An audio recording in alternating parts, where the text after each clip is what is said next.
ಅಂದ್ರೆ ಮುಖ್ಯಮಂತ್ರಿ ಸಿದ್ದರಾಮಯ್ಯ ಅವರ ಕೊಡುಗೆ ಅಪಾರವಾಗಿದೆ ಯತೀಂದ್ರ ಅವರು ಅವರು ಅವರ ತಂದೆಯ ಆಡಳಿತವನ್ನು ಮೆಚ್ಚುಗೆ ವ್ಯಕ್ತಪಡಿಸಿದಲ್ಲಿ ಜನರ ಸಿಂಪತಿಯನ್ನು ಜನರ ಒಂದು ವೋಟ್ ಬ್ಯಾಂಕ್ ರಾಜಕಾರಣಕ್ಕೋಸ್ಕರ ಇವತ್ತು ಮೈಸೂರಿನ ದೇಶಕ್ಕೆ ಅವರ ಆಡಳಿತ ನಾಲ್ವಡಿ ಕೃಷ್ಣರಾಜರವರ ಆಡಳಿತ ಮತ್ತು ಅವರ ಕೊಡುಗೆ ಅಪಾರವಾದದ್ದು, ಇಡೀ ವಿಶ್ವಕ್ಕೆ ಮೆಚ್ಚುಗೆ ಆದಂಥದ್ದು.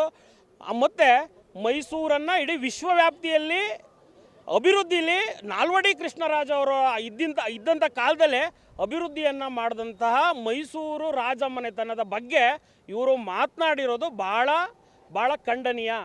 ದಯಮಾಡಿ ಇವತ್ತಿನ ರಾಜಕಾರಣಿಗಳು ದೇಶದಲ್ಲೆಲ್ಲ ಇಡೀ ಪ್ರಪಂಚದಲ್ಲಿ ನಾಲ್ವಡಿ ಕೃಷ್ಣರಾಜ ಒಡೆಯರವರಿಗೆ ಹೋಲಿಕೆ ಮಾಡಿಕೊಳ್ಳುವಂತಹ ಯಾವ ರಾಜಕಾರಣಿಗಳು ಇಲ್ಲ. ಅವರ ಕಾಲಿನ ಧೂಳಿಗೂ ಇವತ್ತಿನ ರಾಜಕಾರಣಿಗಳು ಸಮ ಯಾರೂ ಇಲ್ಲ.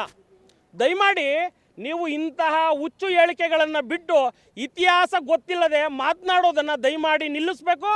ಇಲ್ಲ ಅಂತಂದರೆ ಜನರು ಇದಕ್ಕೆ ರಾಜಮನೆತನ ಆಳ್ವಿಕೆಯಲ್ಲಿ ರಾಜರ ಮನೆತನದ ಹಂಗನ್ನು ಇಟ್ಕೊಂಡು ಇವತ್ತು ಕೋಟ್ಯಾಂತರ ಜನ ಲಕ್ಷಾಂತರ ಜನ ಇವತ್ತು ಅನ್ನವನ್ನು ತಿಂತಿದ್ದಾರೆ. ಇವತ್ತು ಕಾವೇರಿ ನೀರು ಕುಡಿತಾ ಇರೋದು ರಾಜರ ಕೊಡುಗೆ. ಇವತ್ತು ಬೀದಿ ದೀಪಗಳಿರ್ಬೋದು, ಅದು ರಾಜರ ಕೊಡುಗೆ. ಈ ಥರ ಸಾಕಷ್ಟು ಕೊಡುಗೆಗಳಿದೆ, ವಿದ್ಯಾಭ್ಯಾಸಕ್ಕಾಗಲಿ, ಎಜುಕೇಷನ್ಗೆ ಮತ್ತು ಆರೋಗ್ಯಕ್ಕೆ, ಎಲ್ಲದಕ್ಕೂ ಮಹಾರಾಜರ ಕೊಡುಗೆ ಭಾಳ ಅಗಣ್ಯ, ಭಾಳ ದೊಡ್ಡ ಮಟ್ಟದ ಕೊಡುಗೆ ಇದೆ. ಅದನ್ನು ಬಿಟ್ಟು ನಿಮ್ಮ ರಾಜಕೀಯದ ಪುಂಡಾಟಿಕೆಗೆ, ನಿಮ್ಮ ರಾಜಕೀಯದ ತೆವಲಿಗೆ ದಯಮಾಡಿ ಮಹಾರಾಜರ ಹೆಸರಿಗೆ ಕಳಂಕವನ್ನು ತರುವಂಥ ಕೆಲಸವನ್ನು ಮಾಡಿಬಿಡಿ. ಮೊನ್ನೆ ಮಾಧ್ಯಮದಲ್ಲೂ ನೋಡಿದೆ, ದಯಮಾಡಿ ನೀವು ಮಾಧ್ಯಮದವರ ಮುಂದೆ ಬಹಿರಂಗವಾಗಿ ನಾಡಿನ ಜನತೆ ಮುಂದೆ ನೀವು ಯತೀಂದ್ರ ಸಿದ್ದರಾಮಯ್ಯನವರೇ ದಯಮಾಡಿ ಕ್ಷಮೆಯನ್ನು ಕೇಳಬೇಕು.